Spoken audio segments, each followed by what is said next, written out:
Okay, good afternoon, everyone.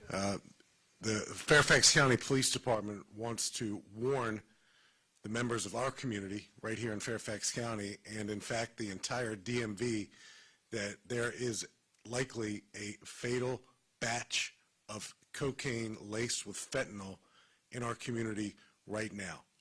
We want to bring that to everyone's attention so we can take preventive measures to ensure that we're not dealing with another incident tonight, or our other jurisdictions that surround us aren't dealing with another incident tonight like the one we dealt with just last night.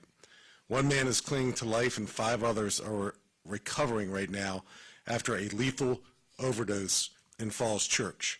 Fire and rescue units along with our police officers administered life-saving naloxone, or Narcan, the antidote to a fatal overdose, to these 6 patients just last night. Having this treatment available undoubtedly saved all of their lives. Overdoses are always alarming, as any of these incidents can always be fatal. Just last week, officers were called to 5 overdoses just here in Fairfax County. Thankfully, none of those victims died. Fairfax County police officers have responded to 201 overdoses already this year. 55 of these overdoses have been fatal in 2021. By comparison, our police officers responded to 185 overdoses at this same point last year. 61 of those overdoses were fatal. Our police officers responded to a total of 239 overdoses in all of 2020, up a whopping 51% from 2019. There were 80 fatal overdose cases in Fairfax County last year. An examination of the medical reports from these fatalities revealed that 45 of these reports listed fentanyl as a contributor. And again, we believe the overdoses last night included cocaine laced with fentanyl. Fatal doses of cocaine and heroin are often laced with fentanyl and carfentanil, which are dangerous synthetic opioids that can be lethal with even the smallest dose. It's also concerning that 75% of those who died last year from a fatal overdose previously survived a non-fatal overdose. Many of those survivors have been administered Narcan by fire and rescue personnel and by police officers time after time after time. This is a homegrown problem, as 80% of the fatal and non-fatal overdoses from last year were Fairfax County residents. The youngest overdose was for a 14-year-old child. The oldest overdose victim was 63. These investigations are extremely difficult and require a detective from our overdose investigation unit that is full-time here in Fairfax County to spend an average of 90 hours on each case. More than 150 search warrants were executed last year related to opioid investigations. 9 suspects were charged with drug offenses related to these investigations. Education continues to be our best combatant in this fight to save lives. Our police officers regularly speak with students, nurses, parent-teacher associations, community advisory committees, and others about the dangers of these drugs. Fairfax County offers free Narcan training, and I want to say that again. Fairfax County offers free Narcan training, and I'm quite certain the surrounding jurisdictions offer the same. Take advantage of this training. If you have a loved one, a family member, or even a neighbor who you believe suffers from drug addictions. Revive courses are offered virtually, and everyday rescuers are taught how to reverse opioid overdoses using naloxone. Again, naloxone is the antidote to a fatal overdose. Each attendee to this training receives a free kit with all the needed supplies. Signs of an overdose include loss of consciousness, pinpoint pupils, low or shallow breathing, nausea or vomiting, and fingernails turning blue or black. If you spot these signs, call 911 immediately. Thankfully, last night, the mother of one of our 6 overdose victims saw these signs and called 911, and thank God that she did. If you spot these signs, call us. If you know someone struggling with drug addiction who needs help, you can call the Merrifield Center at 703-573-5679. I want to thank all of our partners, including Ellen Volo of the Opioid and Substance Abuse Task Force, for her partnership in this fight. Why go over all this information? Because, again, we believe that there is a fatal batch of cocaine laced with fentanyl in our community. We know where these 6 overdose victims were last night. They were at a nearby club in Alexandria called Babylon Cafe. We know they came from Babylon Cafe back to their apartment dwelling, and that's where we believe, at the apartment dwelling, they ingested the cocaine laced with fentanyl and then overdosed. And again, thankfully, a mother of one of our overdose victims was there in the apartment, saw the signs of overdoses, saw unconscious people inside her apartment, saw 6 unconscious people inside her apartment, and called 911. And again, thank God that she did. So I'm going to bring up Lieutenant Patrick Bruce of our Organized Crime and Intelligence Division, Organized Crime and Narcotic Division, and he's going to go over some details about what exactly happened last night. It's all preliminary. This is what we know now. We didn't want to wait another day because we believe, again, there's a fatal, deadly batch of cocaine laced with fentanyl in the DMV right now, and we want everyone to know about it. So, LT.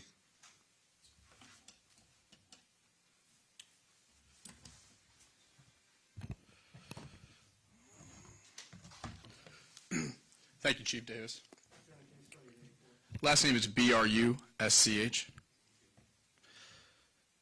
Early this morning, officers from the Mesa District responded to an apartment in the 5500 block of Seminary Road after a family member found several individuals unresponsive.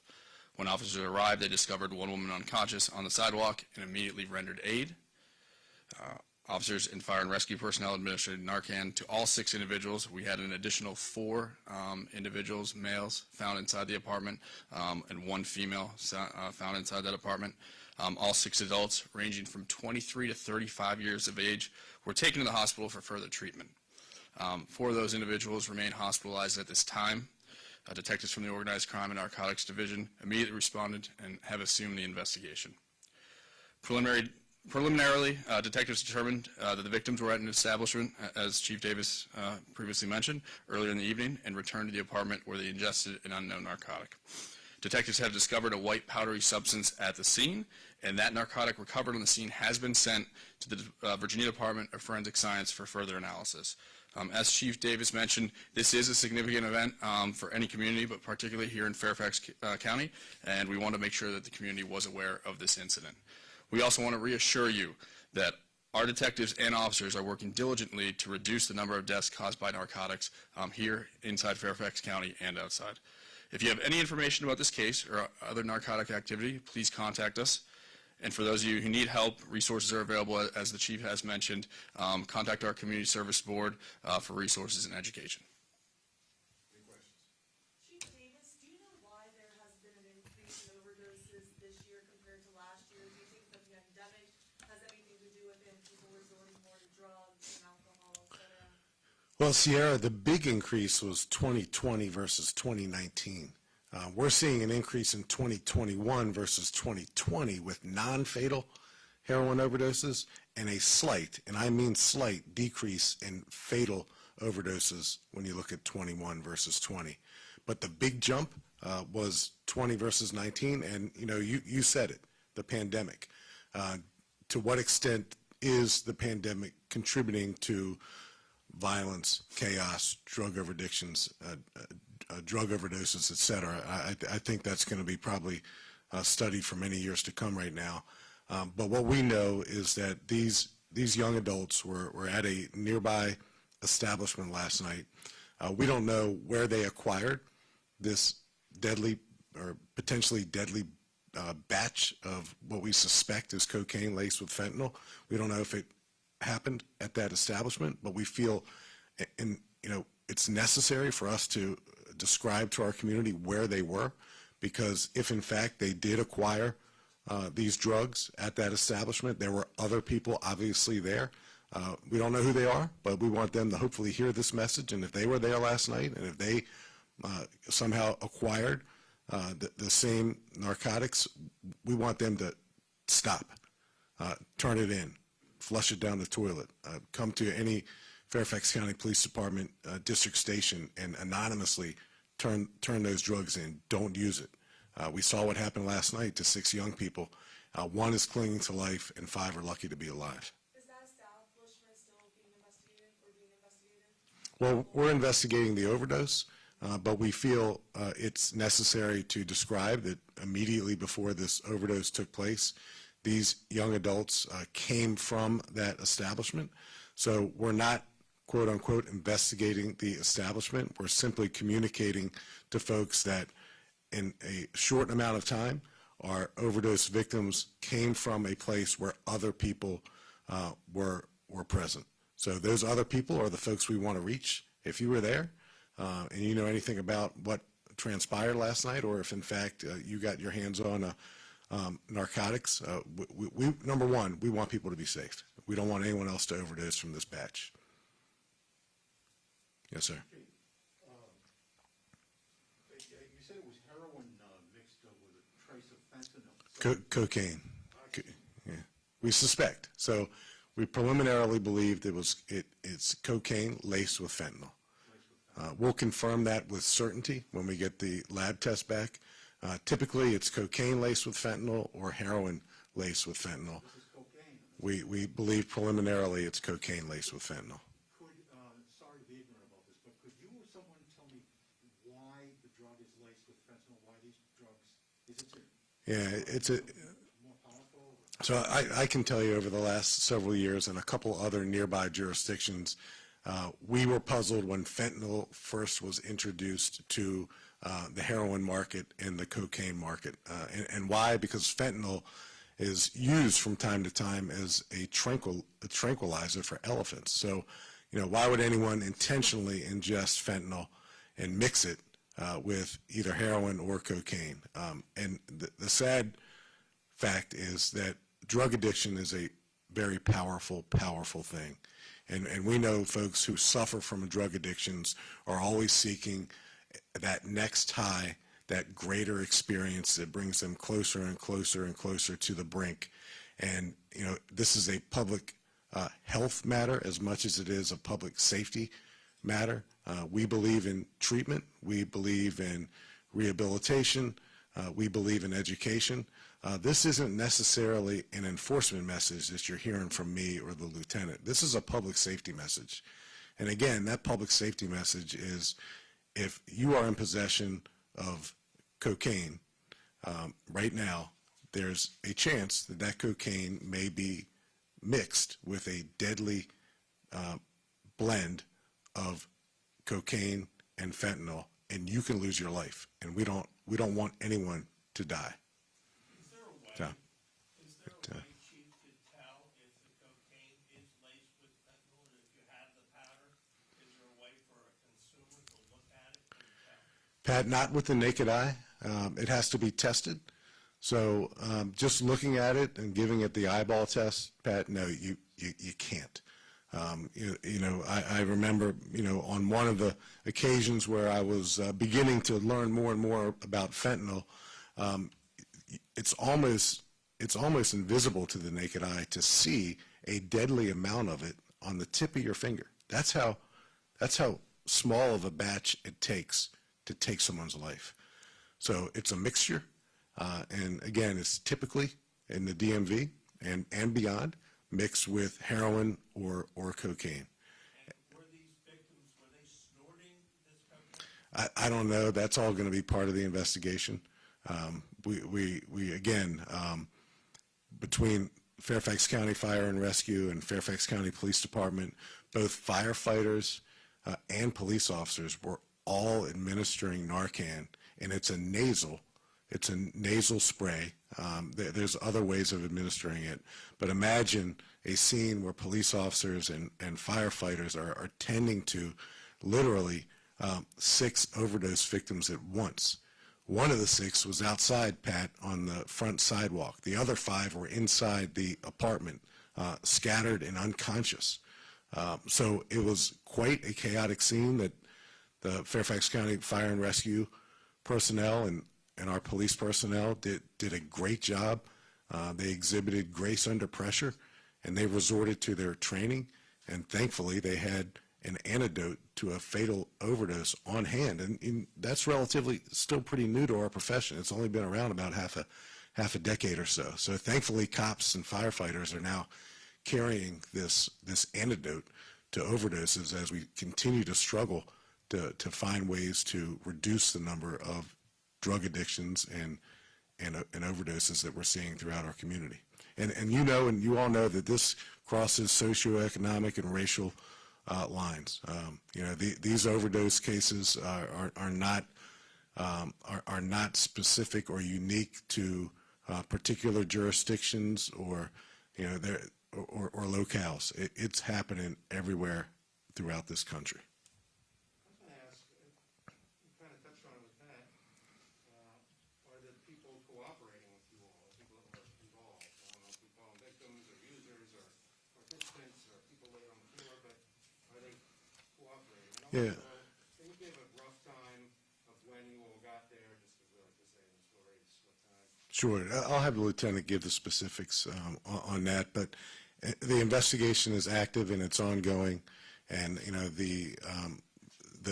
I'll call them overdose victims. They're victims of a near fatal overdose, and we are communicating with them right now because we want to find out, where it came from, because God forbid someone loses a life based on a fatal overdose.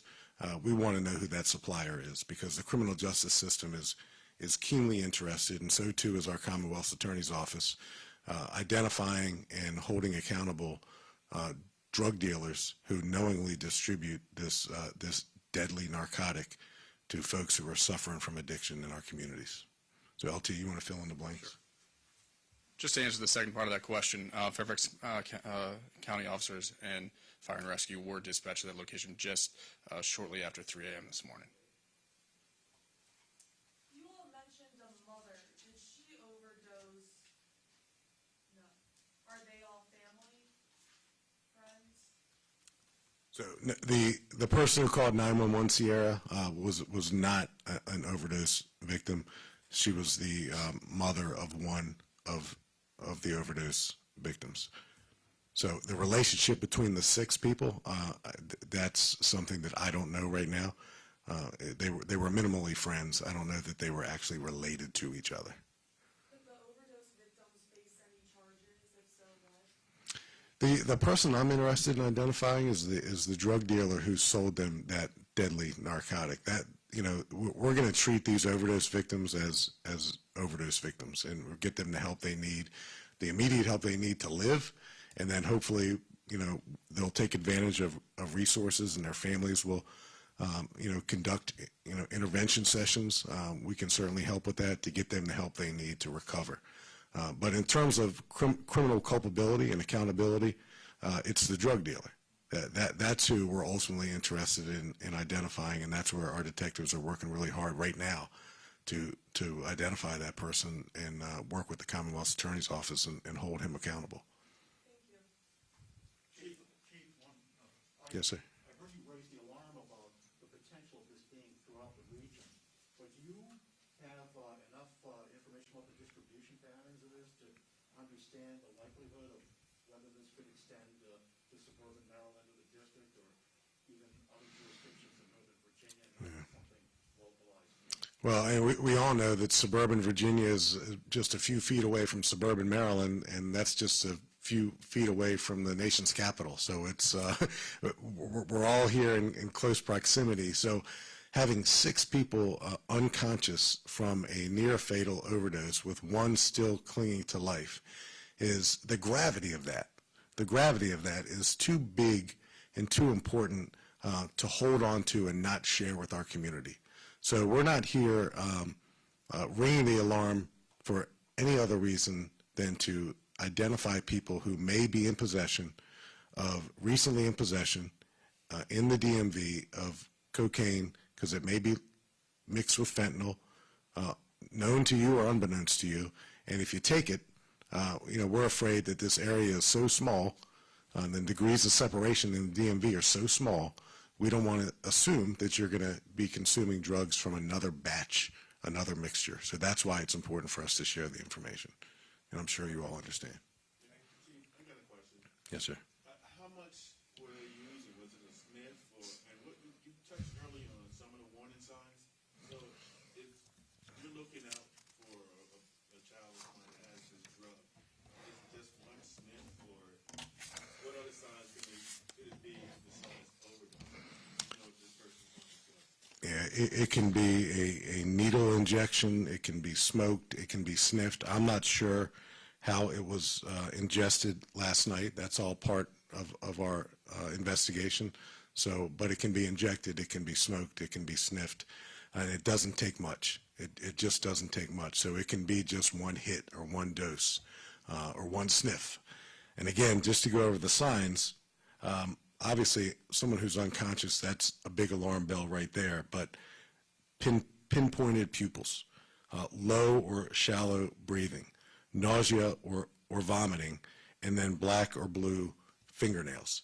And I think it's safe to say that a lot of moms and dads and brothers and sisters and neighbors and aunts and uncles and friends probably suspect when one of their loved ones or friends or relatives is suffering from a drug addiction. So it's not something we want people to take lightly if they see one of these signs in their loved one, their son, their daughter, their mom, their dad. And when they see it, and they don't have to see all those signs, but if they see any of those signs, it's a good possibility that an overdose is taking place, and we've got to get fire and rescue personnel, we've got to get cops to the scene, and we got to get that naloxone, that Narcan, to the scene to save lives.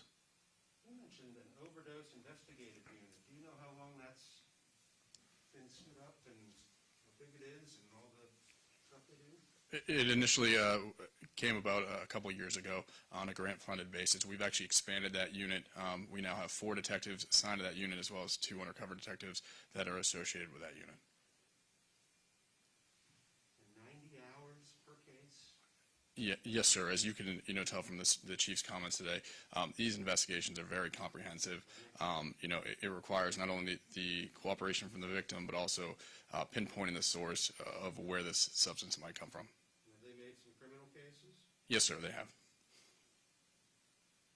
Are those the kind of cases that get big sentences as opposed to possession cases? These would presumably be distribution. We confer the Commonwealth Attorney on the appropriate charges in those cases, and so a lot of times we defer to them regarding the sentences as well as what charges will be filed in those investigations. I just wondered if there have been any results that you could point to, as we have got some folks who've gotten 10 years or that kind of thing. You might not. Right off the top of my head, no, sir. I'd be happy to get you that information following the press conference.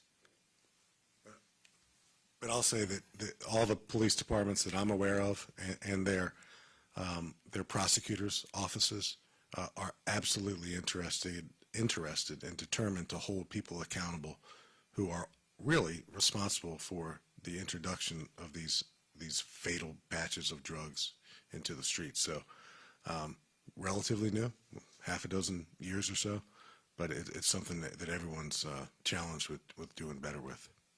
I think there are not a lot of departments that are able to have a unit that specializes in that. Well, Fairfax County Police Department is special. That's all I can say about that. But we see a trend, we see a pattern, we see something that deserves enforcement and education attention, and it's something that we're going to do 10 times out of 10. And there are other jurisdictions I think that are in the same boat.